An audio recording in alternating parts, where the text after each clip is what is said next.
नमस्कार मंडळी, स्वागत आहे आपलं न्यू ब्लॉगमध्ये. तर बघा इथं मी घेतलेली आहे ही पपई. तर पपईचा मी काय करणार आहे तर पपया शेक करणार आहे. तर बघा पपईमध्ये किती बिया आहेत. ज्या पपईमध्ये बिया असतात ती पपई एकदम भारी लागते खायला, टेस्टी असते पपई. तर मी हे चमचच्या साहाय्याने त्याच्यातल्या बिया काढून घेत आहे. तर ज्या त्या सीझनमध्ये जे ते फ्रूट भेटतं ते खाल्लं गेलं पाहिजे. तर पपई खाल्ल्याने वजन कमी व्हायला पण मदत होते. आणि बघा इथं मी पपईचे 2 भाग करून घेत आहे. आणि त्या अर्ध्या भागाचंच मी पपई शेक करणार आहे. जास्त घेणार नाही, जास्त काय लागत नाही पपई, थोडीशीच लागते पपई शेक करण्यासाठी. अगदी दोघा तिघांना भरपूर होते ते पपई शेक प्यायला. तर याची मी साल काढून घेतलेली आहे. साल काढून मग त्याचे बारीक तुकडे करून घेतलेले आहेत पपईचे. मी हे बाजूला करून मग मी मिक्सरच्या भांडं घेत आहे. त्यामध्ये मी 2 चमच साखर घातलेली आहे. तुमच्या आवडीप्रमाणे जितकं गोड आवडतं त्याप्रमाणे तुम्ही टाकू शकता. जसं की पपई पण गोड असते त्याप्रमाणे. त्यामध्येच मी 2 इलायची टाकलेत वेलदोडे सोलून. आणि हे मिक्सरला फिरवून घ्यायचं पहिल्यांदा. आणि मिक्सरला फिरवून त्यामध्येच मग मी 2-4 काजू आणि 2-4 बदाम टाकून घेतलेले. तेही मिक्सरला दरदरीत वाटून घ्यायचं, एकदम बारीक नाही वाटायचं त्याला. हलकं दरदरीत फिरवून घेतलं की मग त्यामध्ये घातलेले पपईचे तुकडे मी घातलेले आहेत. आणि तेही घालून मग मिक्सरला फिरवायचं. ते फिरवल्यानंतर मग दूध घालायचं 1 ग्लास, जेणेकरून आपलं व्यवस्थित मिक्सर बारीक वाटलं जातं आहे. तर बघा इथं पपया शेक तयार आहे. तर हा पपया शेक बनवला की लगेच प्यायचा आहे. ठेवला की तो मग एकदम गाढा बनतो, मग तो काही पिण्यात मजा येत नाही. बनवला की लगेच प्यायचा. तर इथं मी बाहेरचं झाडून काढत आहे. बघा किती धूळ आहे इथं, खूप धूळ येते इथं. इथं म्हणजे झाडं वगैरे जास्त नसतात त्यामुळं धूळच असते जास्त करून इथं. इथला मी बर्फ दारातला हटवलं होतं त्यामुळं तिथं धूळ होती जास्त. तर बघा सकाळ सकाळची काय गृहिणीची कामं रोजचीच असतात. तर दररोज जे काम पडतं ते केलं पाहिजे वेळेवर. नाहीतर नाही केलं की मग ते जास्त वाढतं आणि मग कंटाळा पण येतो ते काम करायचा. तर इथं मी टेबल साफ करत आहे. टेबल क्लॉथ पण चेंज करणार आहे. तर इथं तो पडदा खाली घसरून आला होता, तो व्यवस्थित लावून घेतला मी. त्याच्यावरती मग टेबल क्लॉथ ठेवून देते आहे पसरवून. तर बघा इथं हे मी साफ करून झालेलं आहे माझं. आणि बघा इथं केळं आणलेले आहेत, केळं आलेले आहेत मार्केटमधून. आणि पपई आणखी डबल आलेले आहे. तर इथं असं भेटलं की नशीबवानच वाटतंय आम्हाला, भाग्यवान असल्यासारखंच. इथं असं भेटलं की छान वाटते, जे पाहिजे ते वस्तू. इथं TV साफ करून घेतलेला. आणि हे मॅट आहे ते बघा असं झाडूनच साफ करावं लागतंय. आता साधा घासवाला झाड असतो गवताचं, त्या झाडूने हे निघतच नाही. ह्याच्यावर असाच झाडू वापरावा लागतो. तर बघा हा काशी आलाय, काय म्हणतोय बघा. काश करो दोबारा करो. इधर आ जाओ, आगे आ जाओ. आजा आजा आजा आजा. ये इकडे ये. ऐसे करो. हो मोबाइल में आके करो. पास में आके करो. पास. तर इथं मी कामावरून झाल्यानंतर सर्व मग पूजा करायला घेतलेली आहे.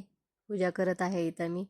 तर माझी पूजा करताना पाहून स्वराला बी करायची असते बघा. स्वरामध्ये मध्ये येत असते, मम्मी मला दे. बघा येतेच ती मध्ये लगेच, मम्मी मला पण दे, मला पण दे करते लगेच. मला पण पूजा करायची आहे. जसं आपण करतो तसंच आपलं अनुकरण लहान मुलं करतात पहा.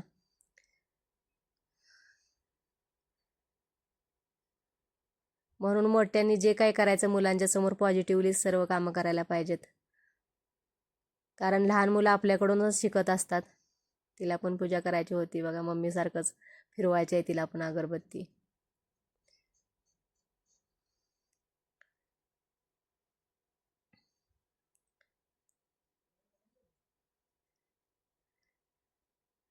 बघा बाप्पाला नमस्कार केला की लगेच तिला आता मला नमस्कार करते ती.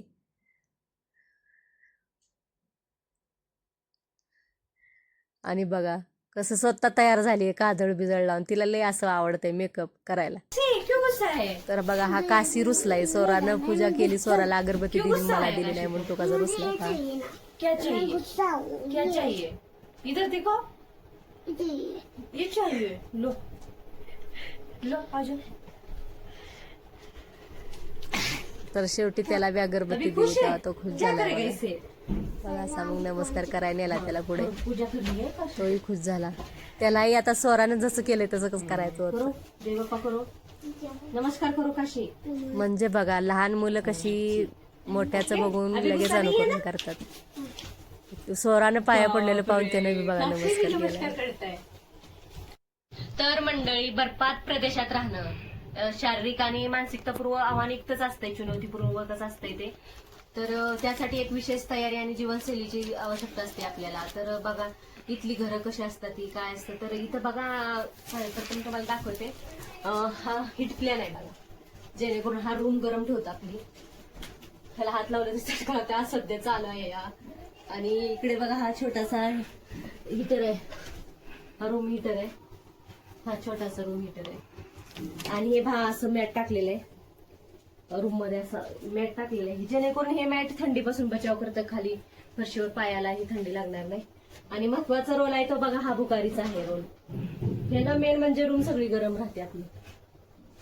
आपण सकाळी 2 घंटे, संध्याकाळी 2 घंटे जेव्हा थंडी लागेल तेव्हा चालवू शकतो. ह्याला मायनस टेम्परेचर पासून हे बचाव करते आपलं. आणि दुसरं म्हणजे आपण कपडे कसे वापरतो, कपडे कोणत्या प्रकारचे घालतो. तर पहा मंडळी, हे आहेत कपडे, डबल लेअरची कपडे घालते ती गरम उलनची. तर ही बघा टोपी आहे अशा प्रकारची, एकदम मोठी टोपी आहे, म्हणजे मोठ्या लेअरची आहे मोठी टोपी. हे बघा अशी घालायची, ही अशी टोपी आहे. परत हे बघा गळ्यातलं आहे, हे असं गळ्यात घालायचं बघा, जेणेकरून आपण आपलं तोंड बी बंद करू शकतोय, नाक बी बंद करू शकतोय. असं गळ्यालाही थंडी लागणार नाही आणि नाका-तोंडातून पण हवा जाणार आहे, कान पण बंद राहणार आपले. असं बंद राहिले की आपल्याला हवा नाही लागणार. आणि जर अशा हवेपासून बचाव झाला तर आपल्याला काय त्रास होणार नाही. सर्दी, हे बघा असं सर्दीपासून त्रास होणार नाही, काय नाही. हे बघा हे असे मोठे मोठे सॉक्स आहेत, त्याचबरोबर हे हँड क्लोज आहेत. आणि हे बघा आतून घालवण्यासाठी इनर असतात, गरम असतात. हे इनर गरमाहट पैदा करतात, हे प्रोटेक्शन करतात. आणि हे बघा असे मोठमोठे जॅकेट असतात, आणि तिथे जॅकेट फेदर असते. आता हे नॉर्मली सगळ्याच ठिकाणी थंडीत वापरतात, पण हे जॅकेट इथं प्रोटेक्ट करते थंडीच्या ठिकाणी. इथं कसं मायनस टेम्परेचर असते म्हणून असे कपडे घालतो आम्ही. बाहेर जायचं म्हटल्यावर घरातल्या रूम मध्ये काही टेन्शन नाही, रूम मध्ये आपण नॉर्मल कपडे घालून रूम हीटर चालवला तरी चालतं. पण बाहेर जायचं म्हणल्यावर हे असं कपडे वापरावे लागतात, डबल लेअरचे कपड्यावरून कपडे घालावे लागतात. आणि इथले घरं कशी असतात तर घरांना बघा असं आतून आपल्याकडे पूर्वी कसं गवतं आणि शेणाचा लेप दिला जात होता, तर इथं घराला आतून एवढं मोठी मोठी घरं असतात, तर घराला आतून शेणाचा आणि मातीचा लेप दिलेला असतो. त्याच्यावरनं प्लाय लावते ती, लाकडी प्लाय लावते ती, जेणेकरून त्या रूममध्ये गरमाहट पैदा होईल, म्हणजे गरम राहील रूम असं प्रकारे. तर ह्या बघा भिंती आहेत ना, तर हे हॉट पप आहेत. तर ह्याच्या आतून वरून प्लाय असते ना, आतून फॉर्म असतो, जेणेकरून ह्याच्यामध्ये गरमी तयार होईल. बुखारी आहे, तर तुम्हाला ह्या बुखारीचा रिव्ह्यू जर पाहिजे असेल, कशी चालते काय, म्हणजे कशी गरम होते पाहायचं असेल, तर तुम्ही नक्की कमेंट करून सांगा तुम्हाला. बुखारी जवळ हे बघा बुखारी अशी चालते, इथून दिसते हे असं, इथून तेल जाते मेन म्हणजे. आणि ही पाईप काढलेले बाहेर, ह्या पाईप मधून पूर्ण धूर जातो बाहेर. ठीक आहे मंडळी, तर आम्ही बघा असं संरक्षण करतो. आणि एवढे कपडे घालून जरी बाहेर गेलं तर हाताची बोट, पायाची बोट दुखतातच, एवढी थंडी असते बाहेर. आतमध्ये राहिल्यावर, रूमच्या आतमध्ये असल्यावर काहीच वाटत नाही आपल्याला, पण बाहेर गेल्यावर जाणवते की किती थंडी आहे. तर आम्ही अशी काळजी घेतो मंडळी. ठीक आहे, थँक्यू.